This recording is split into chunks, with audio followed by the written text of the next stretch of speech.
வணக்கம் அன்புறவுகளே, நான் உங்களின் ஸ்ரீ. இன்றைக்கி நாங்கள் எங்கே நிற்கிறோம்டா, இலங்கையில் கிளிநொச்சி மாவட்டத்தில் கனாம்பிய குளம் என்ற இடத்துக்கு வந்திருக்கிறோம். இன்றைக்கு நாங்கள் ஒரு துயரமான ஒரு அனுதாப நிகழ்வுக்காக வந்திருக்கிறோம். இந்த அனுதாப நிகழ்வு யாரென்று பார்த்தால், முன்னாள் விடுதலை போராட்டத்திலிருந்து ஒரு முன்னாள் போராளி பசுபதி உமாகாந்தன் அல்லது உமா சரவணன் என்று அழைக்கப்படும் முன்னாள் போராளி.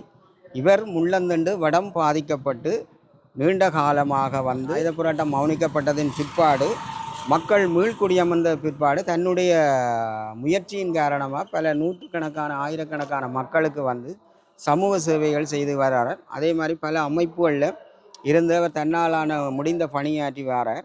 இவர் விடுதலை போராட்டத்தின் ஒரு முக்கிய தூணாக கருதப்படுகிறது. தொலைத்தொடர்பில் மிக துல்லியமாக அசாத்தியமான திறமை கொண்டவர். இவருடைய திறமைகள் சார்ந்து பல நினைவுரையாற்ற வருகிறார்கள். அதையும் நாங்கள் உங்களுக்கு காணொலியில் கொண்டு வரோம். இன்றைக்கு இவரை பற்றி நாங்கள் சொல்லுவதாக இருந்தால், இந்த மண்ணுக்கு ஒரு முக்கியமான ஒரு ஆள் என்று சொல்லலாம். பாதிக்கப்பட்ட மக்களுக்கு இவர் ஒரு முக்கியமான ஒரு பிள்ளையாக என்று சொல்லலாம். ஆகவே தலைவர் அவர்களால் நன்மதிப்பு பெற்ற இந்த சரவணன் என்பவர் இன்று இயற்கை சுவையின காரணமாக சாவடைந்துள்ளார். அவருடைய அந்த அனுதாப செய்தியிலே நாங்களும் பங்கு கொண்டு இந்த நிகழ்வுகளைத்தான் நாங்கள் உறவுகளுக்கு பாருங்க. உறவுகளே, இந்த இடங்களில் இன்றைக்கு இந்த மீள்குடியமர்வு யுத்தங்களுக்கு பிறகு இதில் நாங்கள் குறிப்பாக சொல்லலாம், போராளிகளுடைய பிரசன்னம் கூடுதலாக இருக்குது. இதில் கூடுதலாக பெண் போராளிகள், அதால் வடம் பாதிக்கப்பட்ட முன்னாள் போராளிகள், அரசியல் பிரமுகர்கள், சமூக ஆர்வலர்கள், சமூகத்துக்காக பாடுபடுகிறவர்கள் என்று பல ஆயிரக்கணக்கான போராளிகள் ஒன்றிணைந்து இந்த இறுதி வணக்க நிகழ்வை நடத்துவதற்காக வந்திருக்கின்றார்கள். இந்த இடங்களை பார்த்தா தெரியும், எங்கே பார்த்தாலும் பல நூற்றுக்கணக்கான ஆயிரக்கணக்கான வாகனம் என்று கூட சொல்லலாம் என்ற எல்லா ஒழுங்கையிலும் நிறைய பேர் மக்கள் இப்போவும் தொடர்ந்து வந்து கொண்டிருக்கிறோம். அவர்கள் அனுதாபத்தை தெரிவித்து கொண்டிருக்கிறார். அவருக்கான விசேட வாகனம் ஒன்று ஒழுங்குபடுத்தப்பட்டிருக்கிறது. இந்த வாகனம் மூலம் பல்வேறு தரப்பட்ட மாற்றுத்திறனாளிகளின் வீடுகள் அல்லது இல்லங்கள் தேடி தருவிக்க வேண்டிய ஒரு காலகட்டத்தில் அவர் இருந்திருப்பார். உண்மையிலேயே தான் ஒரு ஓரமாக ஒரு முள்ளந்தண்டு வடம் பாதிக்கப்பட்டவன் அல்லது ஒரு ஏலக்கூடியவர் செய்யாத ஒரு வேலை திட்டத்தை இன்று சரவணன் உங்களுடன் செய்து கொண்டிருந்திருக்கிறார்.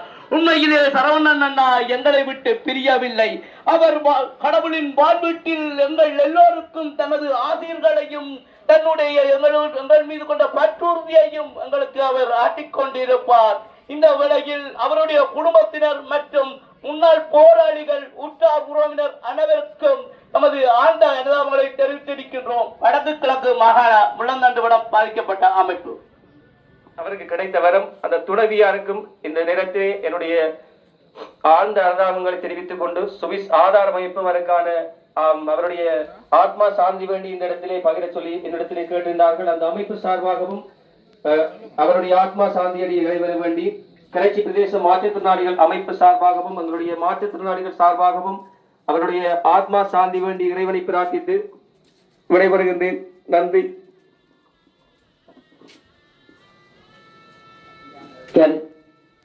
கிளர்ச்சி மாற்றுத்திறனாளிகள் சங்கத்தினுடைய செயலாளர் அன்பு நண்பன், எப்பொழுதும் சரவணன் அண்ணன் அவர்களோடு கூட பழகி ஒருவர், அவர் இங்கே நினைவிலே ஆற்றியிருக்கின்றார். ஆயுத போராட்டம் மௌனிக்கப்பட்டதின் பிற்பாடு தன்னுடைய வடம் பாதிக்கப்பட்ட நிலைகளை மறந்து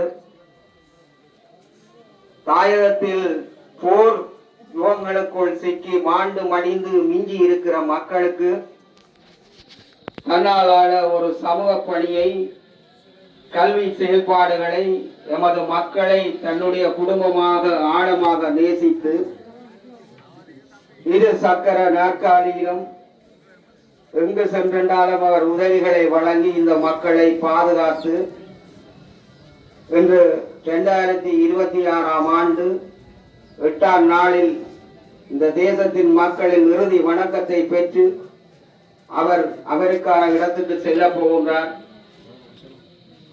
இன்றைய நாள் 2009ஆம் ஆண்டின் இந்த நாட்களில் ஒவ்வொரு வினாடிகளும் ஒவ்வொரு நிமிடங்களும் பல ஆயிரக்கணக்கான மக்களை நிமிஷத்துக்கு நிமிஷம் இழந்து கொண்டிருந்த நாள்.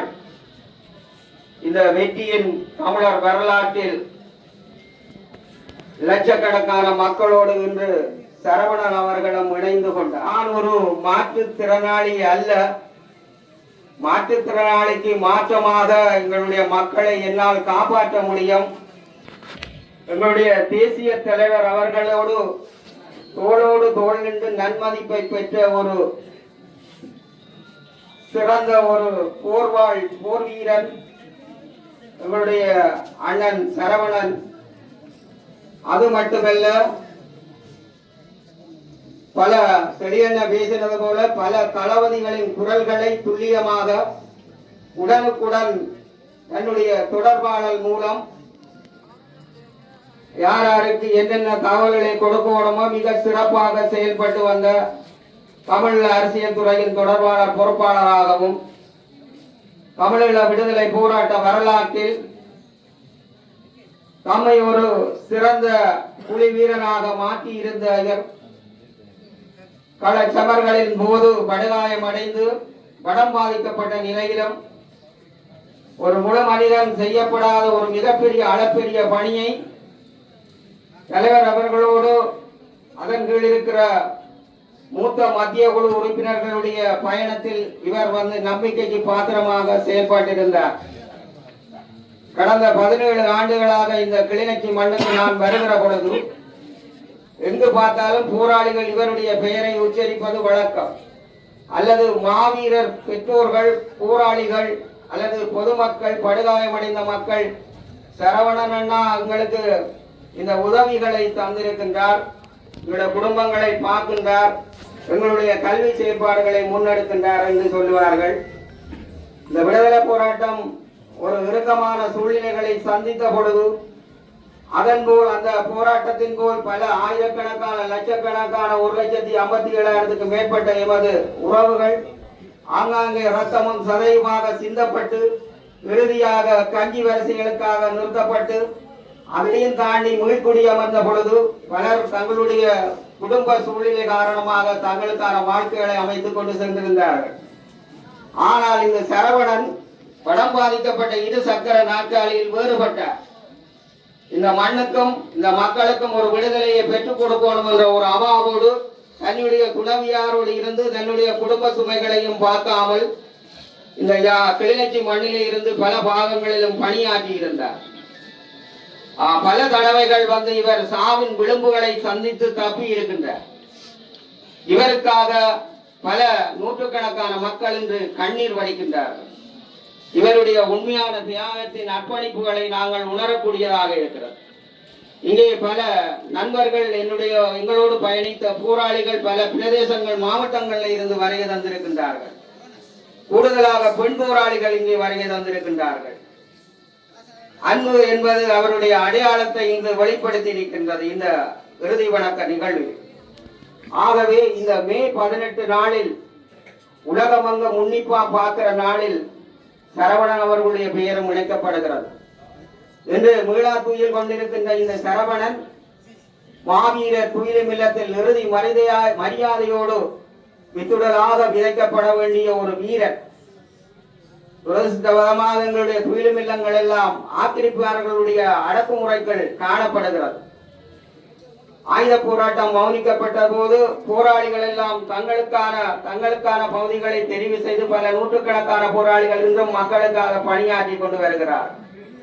எந்தவித அரசியல் சுய லாபங்களும் இல்லாமல் கட்டிய சைனியத்துக்கும் அடையாளப்படுத்தப்பட்ட தகடு ஒப்பிக்கும் எடுக்கப்பட்ட சத்திய பிரமாணத்துக்கும் இறுதி வரை விசுவாசமாக அவர் ஓட்டத்தை ஓடி முடித்தார். நிறையவே சொல்லிக் கொண்டு போகலாம்.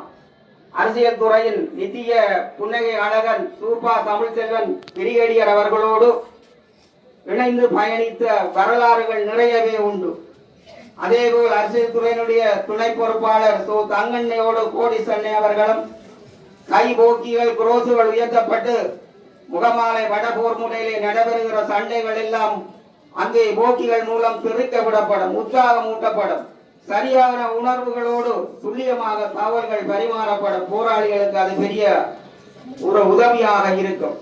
என்னுடைய ஆயுதத்தையும் என்னுடைய இலட்சியத்தையும் என்னுடைய கொள்கைகளையும் இன்னும் ஒருவன் ஏற்றுக்கொள்வான் என்ற நம்பிக்கையில் தான் நான் வீரச்சாவை தழுவிக் கொள்ளுகிறேன் என்று சொல்லி பல ஆயிரக்கணக்கான போராளிகள் களமுனையில் நெஞ்சுகளை திறந்து கொடுத்து அத்தனை அக்கினி சுவாலைகளையும் தாங்கி விழுப்புண் அடைந்து இன்று மக்களுக்காக இன்றும் மரணித்திருக்கின்றார். இவருக்கு நான் வீர வணக்கம் சொல்லுவது எந்த இடத்தில் எனக்கு நியாயமாக இருக்குமோ, ஆனால் ஒரு போர் வீரர், விடுதலையின் நாயகன், இன்று இந்த மக்களுக்காக பல சிலுவைகளை ஆக்கி இந்த தேசம் இழந்து நிற்கின்றது. காலத்துக்கு காலம் ஒரு பெருமதியான மனிதர்களை நாங்கள் இழந்து நாங்கள் நிற்கின்றோம் என்பதை கேட்டுக்கொண்டோம். நான் அங்கே போய் அவருக்கு வீடியோ கால் எடுத்து காட்டிய பொழுது அங்கேயே தடுத்திருங்கள், நான் அமைப்புகளுக்கு சொல்லி பணம் அனுப்புகிறேன், அந்த அதிபரோடாக அந்த வேலைகளை நிறைவேற்றி செய்துவிட்டு வாருங்கள். உண்மையிலேயே நடந்து தெரிய